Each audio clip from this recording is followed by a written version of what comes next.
was a chilly evening. A servant of a samurai stood under the Rashomon, waiting for a break in the rain. No one else was under the wide gate. On the thick column, its crimson lacquer rubbed off here and there, perched a cricket. Since the Rashomon stands on Sujaku Avenue, a few other people at least, in sedge hat or nobleman's headgear, might have been expected to be waiting there for a break in the rainstorm. But no one was near except this man. For the last few years, the city of Kyoto had been visited by a series of calamities, earthquakes, whirlwinds, and fires, and Kyoto had been greatly devastated. Old chronicles say that the broken pieces of Buddhist images and other Buddhist objects, with their lacquer, gold, and silver leaf worn off, were heaped up on roadsides to be sold as firewood. Such being the state of affairs in Kyoto, the repair of the Rashomon was out of the question. Taking advantage of the devastation, foxes and other wild animals made their dens in the ruins of the gate, and thieves and robbers found a home there too. Eventually, it became customary to bring unclaimed corpses to this gate and abandon them. After dark, it was so ghostly that no one dared approach. Flocks of crows flew in from somewhere. During the daytime, these cawing birds circled round the ridgepole of the gate. When the sky overhead turned red in the afterlight of the departed sun, they looked like so many grains of sesame flung across the gate. But on that day not a crow was to be seen, perhaps because of the lateness of the hour. Here and there the stone steps, beginning to crumble, and with rank grass growing in their crevices, were dotted with the white droppings of crows. The servant, in a worn blue kimono, sat on the seventh and highest step, vacantly watching the rain. His attention was drawn to a large pimple irritating his right cheek. As has been said, the servant was waiting for a break in the rain, but he had no particular idea of what to do after the rain stopped. Ordinarily, of course, he would have returned to his master's house, but he had been discharged just before. The prosperity of the city of Kyoto had been rapidly declining, and he had been dismissed by his master, whom he had served many years. Because of the effects of this decline, thus confined by the rain, he was at a loss to know where to go. And the weather had not a little to do with his depressed mood. The rain seemed unlikely to stop. He was lost in thoughts of how to make his living tomorrow, helpless, incoherent thoughts, protesting an inexorable fate.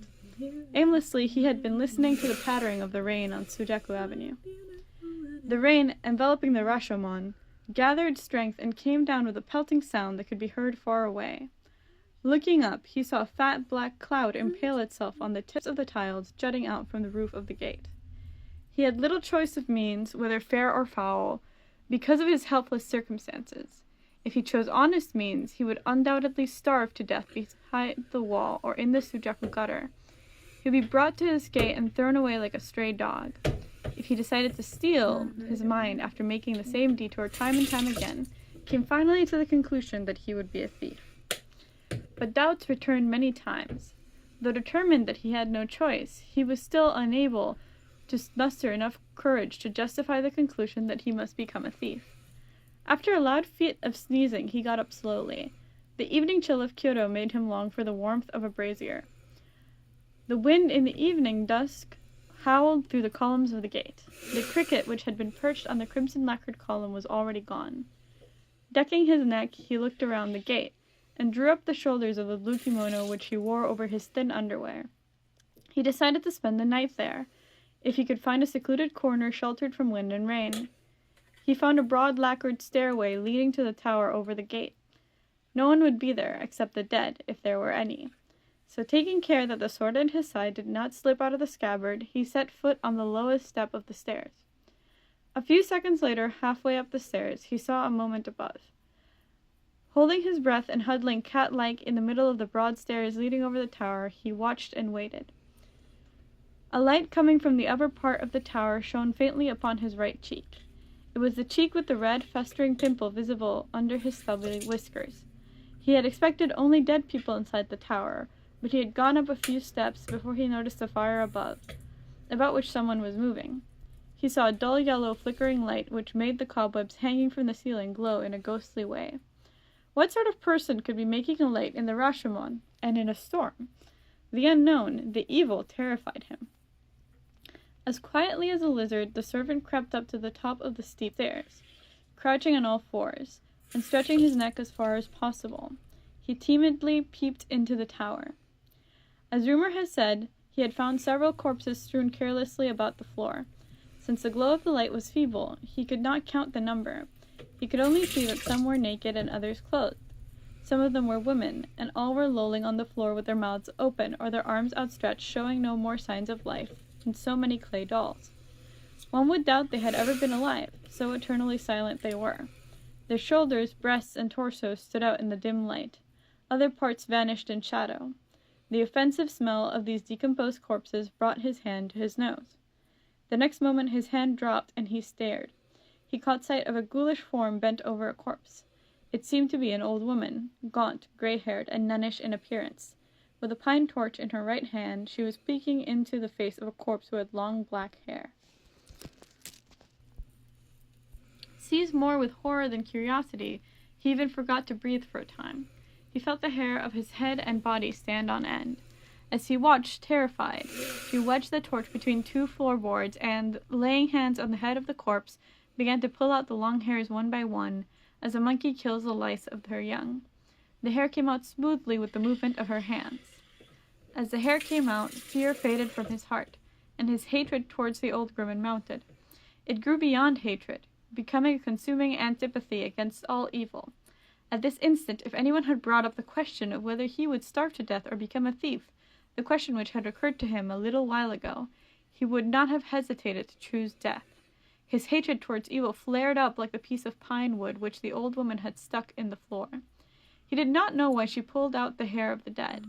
Accordingly, he did not know whether her case was to be put down as good or bad. But in his eyes, pulling out the hair of the dead in the Rashomon on the stormy night was an unpardonable crime.